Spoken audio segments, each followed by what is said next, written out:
அதற்கு அவர், இல்லை ஆண்டவரே என்றாள். இயேசு அவளை நோக்கி, நானும் உன்னை ஆக்கினைக்குள்ளாக தீர்க்கிறதில்லை, நீ போ, இனி பாவம் செய்யாதே. ஒரு பெரிய கூட்டம் விபச்சாரத்துல கையும் களவுமா பிடிச்சவளை கொண்டு வந்து நிக்க வச்சு கொல்றதுக்கு நிக்கிறாங்க. இயேசு சொல்றாரு, நானும் உன்னை நியாயம் தீர்க்கல, ஆனா ஒண்ணு, இனிமே பாவம் செய்யாத. ஒரு பெரிய நன்மை, ஒரு பெரிய மன்னிப்பு கிடைச்சிருச்சு.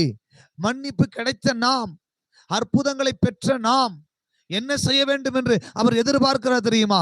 மறுபடியும் அந்த பிரச்சனையை தொடராத, பழைய வாழ்க்கை, பழைய பாவ வாழ்க்கைக்கு திரும்ப போகாத, பழைய காரியங்களை மறுபடியும் கையில எடுக்காத, பழைய சுபாவத்தை மறுபடியும் கையில எடுக்காத, பழைய அந்த காரியங்கள் மறுபடியும் உனக்குள்ள வராமல் இருக்கட்டும். எத்தனை பேர் ஆமென் சொல்றீங்க?